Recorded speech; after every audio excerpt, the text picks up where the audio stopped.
बिस्मिल्लाहिर्रहमानिर्रहीम। अस्सलाम वालेकुम नाज़रीन, आप यूट्यूब चैनल देख रहे हैं। मैं इमरान ख़ान हूँ। 3 तारीख़ है और अमेरिका में इंतखाबात जो हैं वो हो रहे हैं। हमारा ज़रा वक्त पहले चलता है।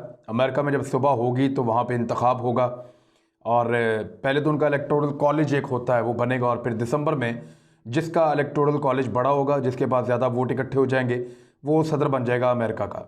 अमेरिका के सदर डोनाल्ड ट्रंप बने या जो बाइडन बने, इसका फ़ैसला आज के दिन होने वाली वोटिंग के हवाले से होगा। 50 रियासतें हैं जी अमेरिका में और बहुत बड़े पैमाने पे इस मरतबा मेल वोटिंग हुई है, बाकी वोटिंग होने जा रही है। लेकिन अमेरिका के ये इंतखाबात माजी के इंतखाबात से मुख्तलिफ हैं। वो कैसे? अमेरिका में खाना जंगी का ख़तरा है और ये ख़तरा बढ़ता चला जा रहा है। इस हवाले से बहुत सारी रिपोर्टें शाया हुई हैं।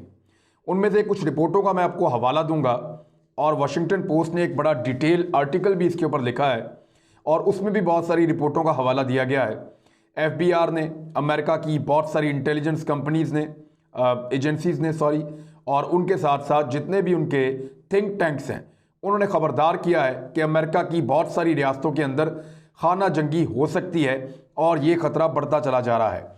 एक YouGov पोल है, उन्होंने पोलिंग करवाई और उसमें उन्होंने लोगों से पूछा ये सवाल कि तशद्दुद के इम्कानात या राइट्स या दंगे फसाद के इम्कानात कितने हैं और कितने फ़ीसद इम्कानात हैं। तो पहली मरतबा इतना बड़ा डाटा सामने आया। 56% लोगों की राय है, जो लोग राय दे रहे हैं कि तशद्दुद में इजाफा होने वाला है अमेरिका के अंदर। और ये तशद्दुद में इजाफा अब नहीं हो रहा, ये 2018, 19, 20 ये लगातार इजाफा होता चला जा रहा है। डोनाल्ड ट्रंप के दौर के अंदर अमेरिका में तशद्दुद की एक लहर आई और जॉर्ज फ्लॉयड के कत्ल के बाद तो ख़ास तौर पे बहुत बुरे हालात पैदा हुए। जो अफ्रो अमेरिकन हैं, यानी जो अमरीकी स्याह फाम हैं, उनकी तरफ से बड़े एहतजाज किए गए। बाकी कम्युनिटी भी उनके साथ खड़ी हुई और बहुत ज़्यादा हालात ख़राब हो गए। फिर कोरोना वायरस की वजह से एक तशद्दुद की लहर आई अमेरिका में और उसमें भी हालात बहुत ज़्यादा ख़राब हो गए। मई में डोनाल्ड ट्रंप ने एक ट्वीट किया था और उस ट्वीट में सिर्फ इतना लिखा था, लॉ एंड ऑर्डर, बस। तो आप समझ जाएं कि कितना मुश्किल था डोनाल्ड ट्रंप के लिए भी सूरत हाल को कंट्रोल करना। अब एक तंजीम है और वो खोज लगाती है कि मुसल्लह तनाज़ात जो होते हैं या मुसल्लह ग्रोह जो होते हैं, उनके हवाले से जो सियासत में भी इन्वॉल्व हों और मुसल्लह उनके ग्रोह भी हों, तो इस किस्म की जो मलेशियाज़, जिनको प्राइवेट मलेशियाज़ कहते हैं, उनके बारे में उन्होंने खोज लगाई। जो मुसल्लह ग्रोह हैं, शिद्दत पसंद हैं। तो ये तंजीम ने डाटा प्रोजेक्ट इनका नाम है और इसमें इन्होंने जो डाटा इकट्ठा किया, सियासी तशद्दुद पर तहकीक के दौरान उनको पता चला कि अमेरिका में 80 से ज़्यादा शिद्दत पसंद मुसल्लह गिरोह मौजूद हैं जिनका उन्होंने सुराग लगाया है।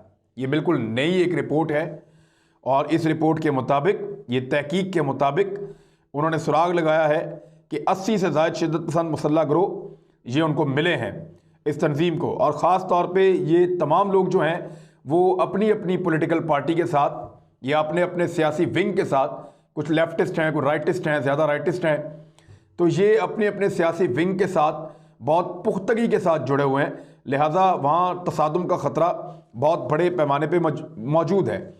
और ये इनको इन्होंने कहा कि ये जो 80 गिरोह हैं, ये अमरीकी वोटरों और अमरीकी शहरियों के लिए बड़ा संगीन ख़तरा है उनकी हिफाजत के लिए। और जो शहर उन्होंने बताया कि यहाँ ज़्यादा ख़तरा हो सकता है, उनमें एक जॉर्जिया है, एक मिशिगन है। ये रियासतें मैं बता रहा हूँ आपको, जॉर्जिया, मिशिगन, विस्कॉन्सिन और ओरेगोन। यहाँ पे ज़्यादा ख़तरा है इलेक्शन के दौरान और इलेक्शन के बाद के फसादात फूट सकते हैं। तो अमेरिका में खाना जंगी के इम्कानात हर गुजरते दिन के साथ बढ़ते गए हैं और अब इंतखाबात के बाद इसके इम्कानात और ज़्यादा बढ़ते जा रहे हैं। जो बाइडन ने एक बड़ा अहम स्टेटमेंट दिया था गुज़िश्ता माह, वो मैं आपके सामने ज़रूर रखता हूँ। जो बाइडन ने कहा था कि मैं आजकल पूरे अमेरिका को देख रहा हूँ, क्योंकि वो ट्रैवल कर रहा है इलेक्शन के लिए और ये तशवीशनाक सूरत हाल है इस वक्त। मुल्क हमारा ख़तरे में घिरा हुआ है, हमारा एक दूसरे पर भरोसा लगातार ख़त्म होता चला जा रहा है, हमारा रोशन मुस्तकबिल गुस्से, नफ़रतों और तफरकाबाजी के नतीजे में तबाही के दहाने पर खड़ा है। ये कहा जो बाइडन ने इस ख़तरे को समझते हुए। लेकिन आपको एक और चीज़ मैं याद दिलाऊं, जब गुज़िश्ता साल मुआखज़ा किया जाना था डोनाल्ड ट्रंप का, मुआवजे का मतलब ये है कि इम्पीचमेंट का ये मतलब है कि एक आदमी को उसके ओहदे से हटाने के लिए एक तरीकाकार जो कानूनी और आईनी तरीकाकार होता है उसको इख्तियार किया जाता है, तो उसको मुआखज़ा कहते हैं। पाकिस्तान में भी अगर मिसाल के तौर पे एक वज़ीर आज़म का मुआखज़ा किया जा सकता है, ये मुआखज़े की एक टर्मिनोलॉजी मौजूद है। तो जो एक मुआखज़ा ट्रंप का ये मामला उठा तो डोनाल्ड ट्रंप ने एक मिनिस्टर को कोट करते हुए ट्वीट किया था और उस ट्वीट में ये कहा था कि removing him from office would cause a civil war like fracture in this nation from which our country will never heal. उन्होंने कहा कि अगर इसको ऑफिस से निकाला गया तो एक सिविल वॉर फूट पड़ेगी, एक खाना जंगी हो जाएगी अमेरिका में और एक फ्रैक्चर हो जाएगा, ऐसे टूट फूट का शिकार हो जाएगा हमारा मुल्क और ये कौम उससे दोबारा कभी नहीं निकल पाएगी। ये इस किस्म का ट्वीट जो है वो डोनाल्ड ट्रंप ने किया था। अच्छा, ट्रंप ने जो है ये अपने बयानात में तो वो ये कहते हैं कि जो डेमोक्रेट्स हैं उनसे ख़तरा है, यानी जो बाइडन और उनकी पार्टी से, या जो बराक ओबामा, हिलरी क्लिंटन, जो बाइडन जो सदारती उम्मीदवार हैं उनकी पार्टी से इस वक्त तशद्दुद का ख़तरा है। लेकिन उन्होंने एक बयान दिया है हाल ही में, अपने वोटर से वो बात कर रहे थे। उन्होंने कहा मैं वादा करता हूँ कि मैं इंतखाबात के नताइज को तस्लीम करूँगा।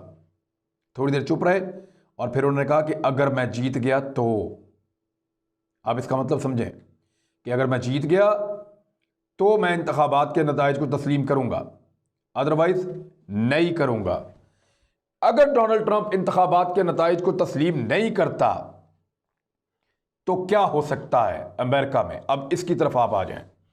मैं आपको सिर्फ इतना बता दूं कि FBI ने कई रियासतों को वार्निंग जारी कर दी है कि हर हाल में आप अपनी पुलिस को इक्विप करें, हर हाल में पुलिस को जो साजो सामान उनको चाहिए दंगों से, फसादात से निपटने के लिए, वो उनको दिया जाए और उनको तैयार किया जाए।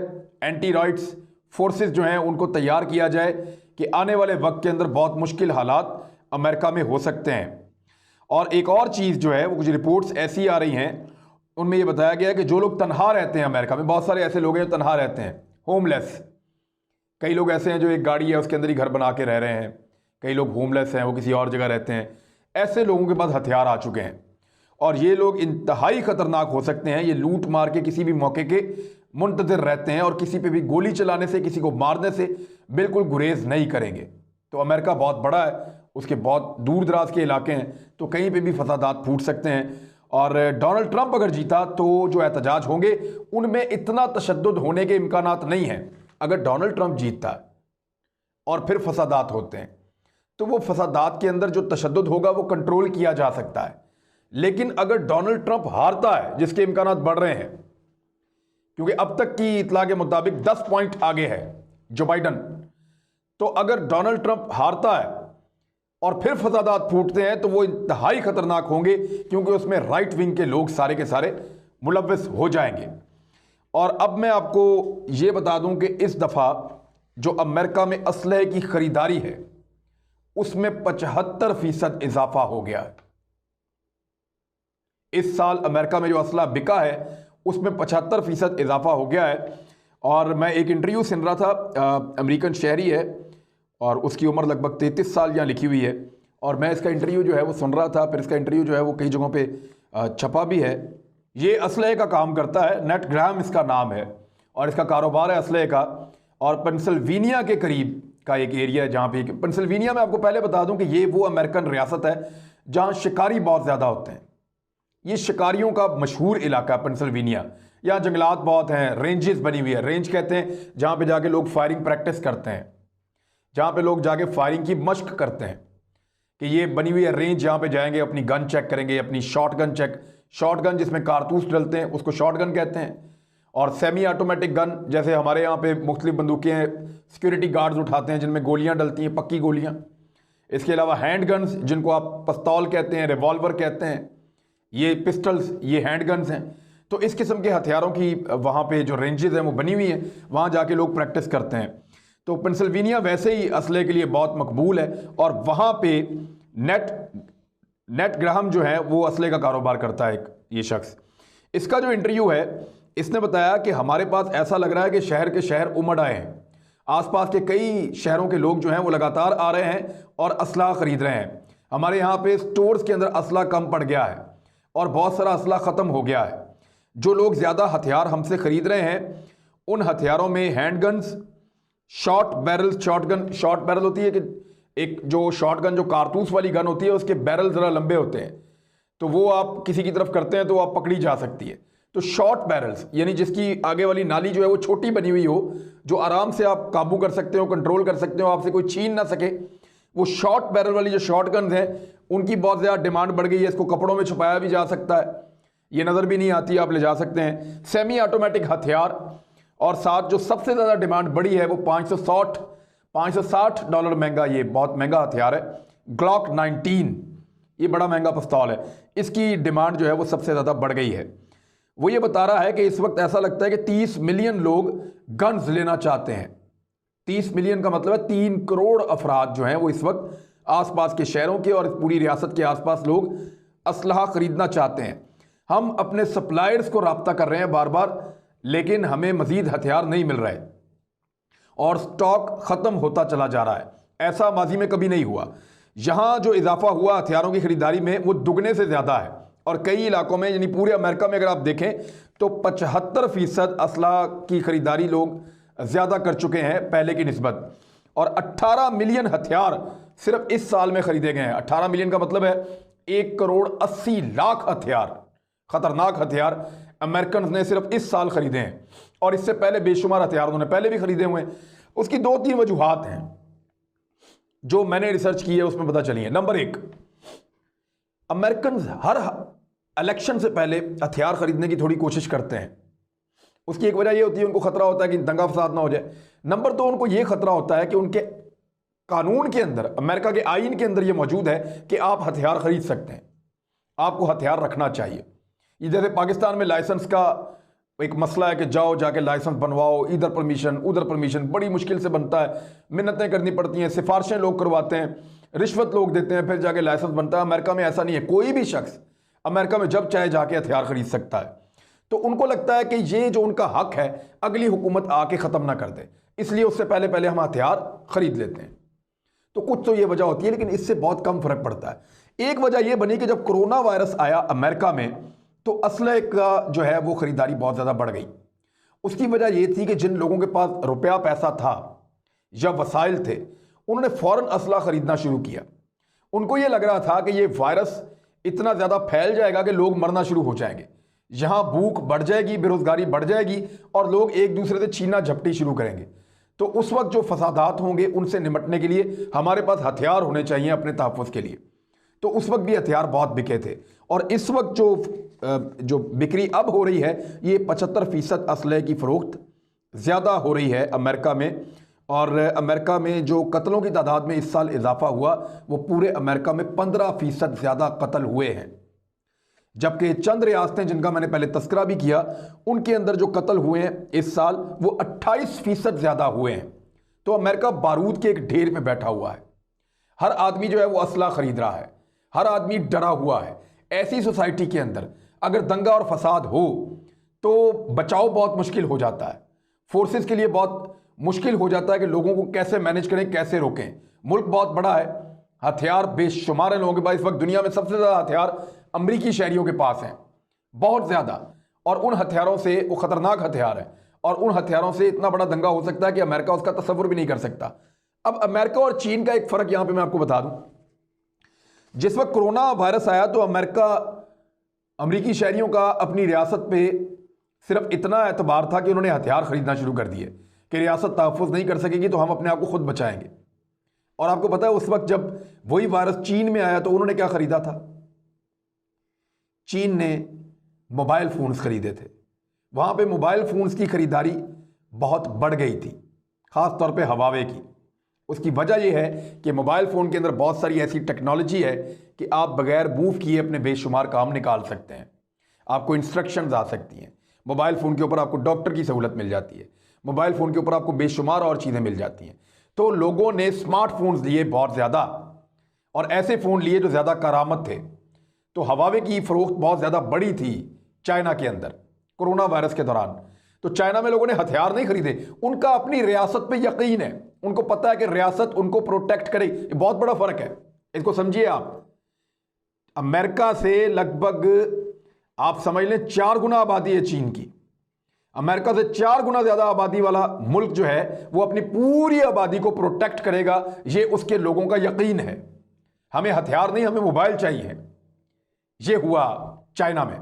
और अमेरिका में जैसे ही कोविड-19 आया, लोगों ने हथियार खरीदना शुरू कर दिए। अब इलेक्शन है, लोग हथियार खरीद रहे हैं। और अगर अब अमेरिका के अंदर दंगे और फसाद होते हैं तो याद रखिएगा, इनको रोकना बहुत मुश्किल हो जाएगा। डोनाल्ड ट्रंप का हारना या जीतना, इस पे इन्हिसार है। वैसे डोनाल्ड ट्रंप के जीतने के इम्कानात कम है, और पाकिस्तानी होने के नाते से और पाकिस्तानियों के नुक्ता नज़र से अगर आप सोचें तो जो बाइडन जीते या ट्रंप जीते, बात एक ही है। वैसे आसिफ अली जरदारी साहब ने और नवाज शरीफ साहब वगैरह ने जो बाइडन से बहुत उम्मीदें लगा रखी हैं, क्योंकि इनके राब्ते उससे रहे हैं। जरदारी साहब ने उनको एक अवार्ड भी दिया था जो बाइडन को, और नवाज शरीफ साहब से उनकी बातचीत भी होती रही है। और डेमोक्रेट्स के ये ज़्यादा करीब भी हैं, जिनकी उनकी पार्टी है, तो वो ट्रंप के हारने की दुआएं कर रहे हैं। लेकिन मेरे ख्याल में इनकी असेसमेंट गलत है। अमेरिका या अमेरिकन रियासत या उनके हुक्मरान वो मुल्क को देखते हैं, शख्सियात को शायद उस तरह नहीं देखते। हमारे यहाँ पे ज़रा शख्सियात का असर गहरा होता है। अभी तो इस वक्त अमेरिका के इंटरनल अंदरूनी मामलात इतने गड़बड़ हैं कि जो भी सदर आएगा वो पाकिस्तान, इंडिया, चाइना, इन चीज़ों पे सोचने की बजाय ज़्यादा फोकस करेगा अमेरिका के अंदरूनी हालात पे, और उनसे निपटना ही उनको ये सालों लंबा काम है अभी इस वक्त। तो चाइना का हवा तो सिर्फ ट्रंप ने खड़ा किया था इसलिए कि अमेरिकन को डरा के वोट इकट्ठे करे।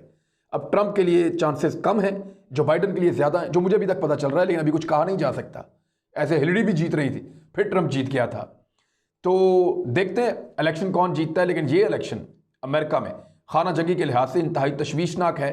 और अमेरिका के अंदर जो पाकिस्तानी हैं, हमारी नेक तमन्नाएं उनके साथ हैं और तमाम इंसानों के साथ हैं। दंगे फसाद नहीं होने चाहिए, अमन रहना चाहिए दुनिया में। लेकिन अमेरिका ने पूरी दुनिया में बदअमनी फैलाई, ये भी एक हकीकत है। अपना ख्याल रखिएगा, हमारे चैनल का भी। अल्लाह हाफिज़।